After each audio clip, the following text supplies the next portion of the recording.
अस्सलाम वालेकुम। आज जो हमारा टॉपिक है बेसिकली वो अकाउंटिंग एंट्रीज़ और अकाउंटिंग एंट्रीज़ की मदद से हम किस तरह से अकाउंट्स को प्रिपेयर करेंगे, और तीसरा किस तरह से हम अकाउंट्स को बैलेंस करेंगे।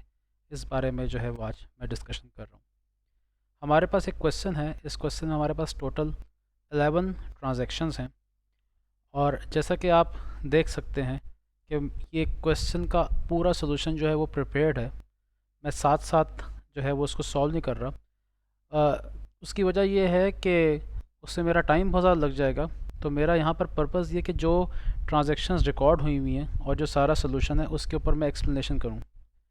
मैंने एक वीडियो ऑलरेडी बनाई हुई है जिसमें मैंने वन बाय वन एंट्रीज़ की हैं, फिर मैंने वन बाय वन अकाउंट्स बनाए हैं, और अभी उस सवाल की मदद से आप सीख सकते हैं कि किस तरह से एंट्रीज़ की जाती हैं और किस तरह से अकाउंट्स बनाए जाते हैं। तो यहाँ पर जो है वो ऑलरेडी एंट्रीज़ हुई हुई हैं, अकाउंट्स बने हुए हैं, बैलेंस हुए हुए हैं।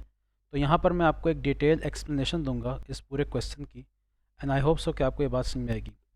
अगर आपको फिर भी कोई प्रॉब्लम होगा तो कमेंट बॉक्स में ज़रूर लिखिएगा, ताकि मैं एक और वीडियो बना सकूँ जिसमें मैं वन बाय वन हर चीज़ को दोबारा से परफॉर्म करूँ। हमारे पास सबसे पहली ट्रांजेक्शन है investment by the owner 50,000। Investment by the owner का मतलब ये है कि बिज़नेस में ओनर पैसा इन्वेस्ट कर रहा है, जिसको हम कैपिटल बोलते हैं। कैपिटल बाय नेचर कैपिटल है, और कैपिटल में जब इंक्रीज़ आता है तो उसको हम क्रेडिट करते हैं। जो ओनर इन्वेस्ट कर रहा है वो पैसा इन्वेस्ट कर रहा है, और जब पैसा इन्वेस्ट होता है बिजनेस में तो हमारा कैश या बैंक बैलेंस बढ़ता है। कैश हमारा बाय नेचर एसेट है। एसेट में जब इंक्रीज़ आता है तो उसको हम डेबिट करते हैं। तो हमारी अकाउंटिंग एंट्री बन गई, cash account debit 50,000, capital account credit 50,000। Borings of 30,000 from the bank. इसका मतलब ये है कि आपने जो है वो बैंक से कर्ज़ा लिया है। जब आप बैंक से कर्ज़ा लेते हैं तो आपकी लाइबिलिटी में इंक्रीज़ आता है। उस लाइबिलिटी का नाम है लोन। तो हम लोन अकाउंट को जो है वो लिखेंगे। लोन अकाउंट हमारा लाइबिलिटी है। लाइबिलिटी में जब इंक्रीज़ आता है तो उसको हम क्रेडिट करते हैं। जब हमने बैंक से लोन लिया तो हमारे पास हमारा बैंक बैलेंस इंक्रीज़ हुआ। बैंक बाय नेचर हमारा एसेट है, और एसेट में जब इंक्रीज़ आता है तो उसको हम डेबिट करते हैं। तो हमारी अकाउंटिंग एंट्री बन गई bank account debit, loan account credit. Building हम परचेस कर रहे हैं। यहाँ पर स्टूडेंट एक गलती ये करते हैं कि परचेज ऑफ बिल्डिंग के लिए वो यहाँ पर गलती से परचेज अकाउंट लिख देते हैं। तो आपने मिस्टेक नहीं कर रही, यहाँ पर आपने परचेज अकाउंट नहीं लिखना। परचेज अकाउंट आपने उस वक्त लिखना है जब आप गुड्स परचेज कर रहे हैं, वो आइटम्स परचेज करें जो आपने फ्यूचर में सेल कर रहे हैं। आप बिल्डिंग जो है वो सेल नहीं कर रहे हैं, यहाँ पर आप बिल्डिंग यूज़ कर रहे हैं। तो यहाँ पर बिल्डिंग आपका एसेट है। तो जब आप बिल्डिंग परचेज कर रहे हैं तो आप इसके लिए बिल्डिंग अकाउंट यूज़ करेंगे। बिल्डिंग बाय नेचर आपका एसेट है, एसेट में इंक्रीज़ आ रहा है, और जब एसेट में इंक्रीज़ आता है उसको हम डेबिट करते हैं। जब हम अब यहाँ पर एक बात बहुत क्लियर है, हम बिल्डिंग परचेज़ कर रहे हैं, ख़रीद रहे हैं। तो जब हम कोई चीज़ ख़रीदते हैं तो हम हमारे पास से पैसे जो है वो कम हो जाते हैं। हमारा कैश अकाउंट यहाँ यूज़ होगा। कैश हमारा एसेट है, एसेट में डिक्रीज़ आ रहा है, और जब एसेट में डिक्रीज़ आता है तो उसको हम क्रेडिट करते हैं। Purchase of inventory of 5,000 on credit basis. जब आप इन्वेंट्री को परचेज़ करते हैं, इन्वेंट्री क्या है? गुड्स हैं। हम इन्वेंट्री परचेज़ कर रहे हैं, यानी कि हम कुछ आइटम्स परचेज़ कर रहे हैं जो हमने फ्यूचर में क्या करने हैं? सेल करने। जब हम गुड्स परचेज़ कर रहे हैं, इन्वेंट्री परचेज़ कर रहे हैं, तो हमारा एक्सपेंस बढ़ता है जिसका नाम है परचेज़, और जब एक्सपेंस बढ़ता है तो उसको हम डेबिट करते हैं। यहाँ पर पेएबल्स का कॉन्सेप्ट आ रहा है। स्टूडेंट्स को बहुत ज़्यादा प्रॉब्लम होता है पेएबल्स के कॉन्सेप्ट में। क्रेडिट बेसिस का मतलब होता है उधार पे कोई चीज़ खरीदना। आप चीज़ खरीद अभी रहे हैं लेकिन आपने पेमेंट फ्यूचर में करनी है। तो आपने जब चीज़ ख़रीद ली है और पेमेंट फ्यूचर में करनी है तो उसके लिए आप पेएबल्स का अकाउंट यूज़ करते हैं। पेएबल्स बाय नेचर आपकी लाइबिलिटी है। लाइबिलिटी में जब इंक्रीज़ आता है तो उसको हम क्रेडिट करते हैं। Payment of 5,000 to a trade creditor. इस 5 नंबर ट्रांजेक्शन का ताल्लुक इस 4 नंबर से। 4 नंबर ट्रांजेक्शन में आपने उधार पे, क्रेडिट पे गुड्स परचेज़ की थी एक बंदे से, और आपने 5,000 की गुड्स परचेज़ की थी। अब आप 5 में उस बंदे को पैसे दे रहे हैं। जब आप उस बंदे को पैसे पे करेंगे तो आपका कैश अकाउंट, आपका कैश कम होगा। कैश बाय नेचर एसेट है, एसेट में जब डिक्रीज़ आता है तो उसको हम क्रेडिट करते हैं।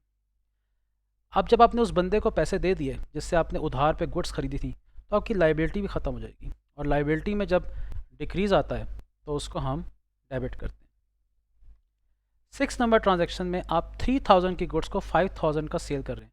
पहली बात यहाँ पर इंपॉर्टेंट ये है कि आपने यहाँ पर 5000 की अमाउंट यूज़ करनी है, 3000 यूज़ नहीं करनी। यहाँ पर अक्सर स्टूडेंट गलती ये करते हैं कि वो 3000 की अमाउंट यूज़ कर लेते हैं। दूसरी बात ये क्रेडिट पे सेल हो रही है। सेल ऑफ इन्वेंट्री के लिए आप सेल्स अकाउंट यूज़ करेंगे।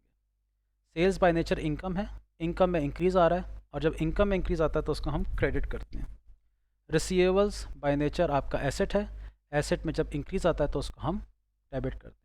रिसीवेबल्स का मतलब क्या है कि हमने उधार पे किसी बंदे को गुड्स सेल किए, अब हमने उससे फ्यूचर में पैसे रिसीव करने, तो रिसीवेबल्स जो है वो आपका डेबिट होगा, क्योंकि ये बाय नेचर एसेट है, क्योंकि आपका रिसीवेबल्स इंक्रीज़ हो रहा है।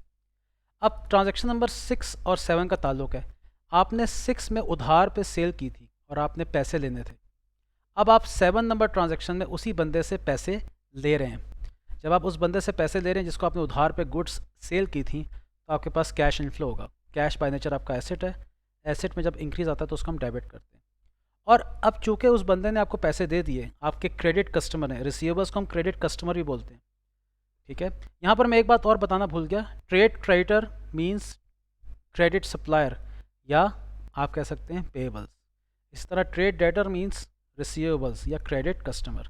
अब आपका क्रेडिट कस्टमर आपको पैसे दे रहा है, तो जब आपको उसने पैसे दे दिए, अब आपने उससे मज़ीद कोई पैसे नहीं लेने, तो ये जो आपने रिसीवेबल्स यहाँ पर डेबिट किए थे, ये जो रिसीवेबल्स में आपने 5000 से इंक्रीज़ किया था, अब जब वो आपको पैसे दे रहा है तो आपने यहाँ से उसको 5000 से डिक्रीज़ शो करना है। तो रिसीवेबल्स बाय नेचर एसेट है, और एसेट में जब डिक्रीज़ आता है तो उसको हम क्रेडिट करते हैं।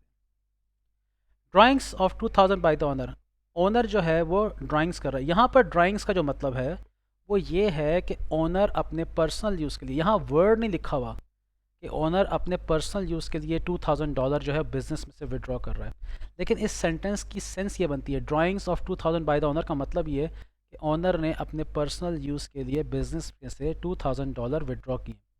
मैं अगेन ये बात आपको कह रहा हूँ कि यहाँ पर पर्सनल यूज़ का वर्ड नहीं इस्तेमाल हुआ, लेकिन इसका मतलब वही है। ड्राइंग जब इंक्रीज़ होती है तो हम उसको डेबिट करते हैं।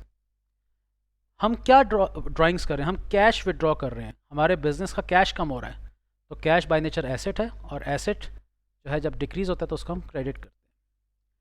9 नंबर ट्रांजैक्शन में देखिए आप, withdrawal of 1000 by the owner from the bank to pay building repairs. अब देखिए ये बहुत इंपॉर्टेंट ट्रांजैक्शन है, यहाँ पर हमें नज़र आ रहा है withdrawal of 1000 by the owner. अगर कोई स्टूडेंट इसको सिर्फ यहाँ तक पढ़ेगा, withdrawal of 1000 by the owner, वो तो समझेगा कि ये ड्राइंग्स हो रही हैं, तो वो एक गलती का चांस है कि आप ड्राइंग्स की एंट्री कर सकते हैं यहाँ पर। लेकिन अगर आप थोड़ा आगे जाइए तो आगे लिखा हुआ है टू पे बिल्डिंग रिपेयर्स। आप इस सेंटेंस का पूरा मतलब ये है कि आप बैंक से पैसे निकलवा रहे हैं बिल्डिंग की रिपेयर्स पे करने के लिए। आप एक ऑफिस के एक्सपेंस के लिए पैसे निकलवा रहे हैं। जैसे आपके पास पैसे ख़त्म हो जाते हैं तो आप बैंक से पैसे निकलवाते हैं, इसी तरह अगर आपके बिज़नेस के पास पैसे ख़त्म हो गए हैं तो वो बैंक से पैसे निकलवा रहा है, तो आपका बैंक बैलेंस कम होगा। बैंक आपका एसेट है, एसेट में जब डिक्रीज़ आता है तो वो क्रेडिट होता है। पर्पस क्या है, आप अपने पर्सनल यूज़ के लिए पैसे निकाल रहे हैं या बिजनेस यूज़ के लिए। Building repairs means official use, तो यहाँ पर हम एक्सपेंस को पे करने के लिए पैसे निकलवा रहे हैं, तो हम एक्सपेंस को इंक्रीज शो करेंगे। यहाँ पर एक्सपेंस में इंक्रीज आ रहा है। यहाँ पर मैं एक और बात भी बता दूँ, जब आप कोई एक्सपेंस पे करते हैं तो आपका कैश कम होता है, आपका एक्सपेंस कम नहीं होता, आपका एक्सपेंस इंक्रीज होता है हमेशा। 10 नंबर और 11 नंबर का आपस में ताल्लुक है। रिसीट ऑफ इलेक्ट्रिसिटी बिल का मतलब ये है कि आपको आज की तारीख में बिल रिसीव हुआ है। लेट से यहाँ नंबर 10 लिखा हुआ है, मैं इस डेट को लेट से 10 जनवरी मान लेता हूँ। 10 जनवरी को आपको एक बिल रिसीव हुआ है 1000 का। अब अकाउंटिंग में हमें बिल रिसीव हुआ है तो हम इसको फ़ौरन रिकॉर्ड कर लेंगे, हम अपने एक्सपेंस को रिकॉर्ड करेंगे क्योंकि हम अकाउंटिंग के स्टूडेंट हैं। आम ज़िंदगी में हम अपना ख़र्चा किसी चीज़ को उस वक्त मानते हैं जब हम पेमेंट करते हैं, लेकिन हम आम ज़िंदगी के मुताबिक चल रहे हैं, हम एक अकाउंटेंट हैं। अकाउंटेंट के मुताबिक जब आपको बिल मिल गया है तो आपका वो एक्सपेंस रिकॉर्ड होना चाहिए, तो मैं अपना एक्सपेंस रिकॉर्ड करूँगा। लेकिन मैं अपने आप से एक सवाल पूछ लूँगा कि क्या ये एक्सपेंस मैंने पे कर दिया है। अगर ये एक्सपेंस मैंने पे नहीं किया, इसका मतलब ये है कि ये मैंने फ्यूचर में पे करना है। जाहिर बात है, अगर 10 जनवरी को मुझे बिल रिसीव हुआ है और मैंने 10 जनवरी को पे नहीं किया तो वो मेरी लाइबिलिटी बन जाएगी। तो मैं यहाँ पर लिखूँगा इलेक्ट्रिसिटी पेएबल अकाउंट। एक बात का ख्याल रखिएगा, यहाँ पर पूरा वर्ड यूज़ कीजिएगा, इलेक्ट्रिसिटी पेएबल अकाउंट। अगर आपने सिर्फ पेएबल अकाउंट लिखा तो वो भी ठीक है, लेकिन थोड़ी कन्फ्यूजन रहेगी। अगर आपने यहाँ पर इलेक्ट्रिसिटी अकाउंट लिख दिया तो ये गलत हो जाएगा, क्योंकि खाली इलेक्ट्रिसिटी अकाउंट लिखने का मतलब ये है कि आप एक्सपेंस लिख रहे हैं। खाली इलेक्ट्रिसिटी मींस एक्सपेंस, लेकिन इलेक्ट्रिसिटी पेबल अगर आप लिखेंगे तो इसका मतलब ये लाइबिलिटी है। तो आप इसकी एंट्री क्या करेंगे, electricity bill expense account debit और इलेक्ट्रिसिटी पेबल अकाउंट क्रेडिट। अब 11 नंबर ट्रांजैक्शन का ताल्लुक 10 से है। लेट्स से ये 11 जनवरी है। अब 11 जनवरी को आप बैंक जा रहे हैं बिल पे करने के लिए, तो अब आप ये नहीं सेंटेंस बोलेंगे इलेक्ट्रिसिटी बिल पेड, आप बोलेंगे electricity bill paid that was due. ये ड्यू, आउटस्टैंडिंग या पेबल का वर्ड आपको ये बता रहा है कि आपने एक्सपेंस पास्ट में रिकॉर्ड किया है और अब आप अपनी लाइबिलिटी को ख़त्म कर रहे हैं। आप अपनी लाइबिलिटी को जब ख़त्म कर रहे हैं तो आपकी लाइबिलिटी जब डिक्रीज आता है तो उसको हम डेबिट करते हैं। तो यहाँ पर हम कौन सी लाइबिलिटी अपनी ख़त्म करेंगे, देखिए ये जो लाइबिलिटी हमने यहाँ पर जो इंक्रीज शो किया है 10 नंबर ट्रांजैक्शन में, मैं अपनी ये लाइबिलिटी पे कर रहा हूँ। मैं एक्सपेंस पे नहीं कर रहा, मैं अपनी लाइबिलिटी को ख़त्म कर रहा हूँ। दो कॉन्सेप्ट हैं, या तो आप अपने एक्सपेंस को पे करते हैं या आप अपनी लाइबिलिटी को पे ऑफ करते हैं।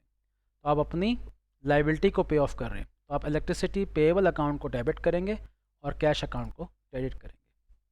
आई होप सो कि आपको इसकी एंट्री समझ में आ गई होंगी।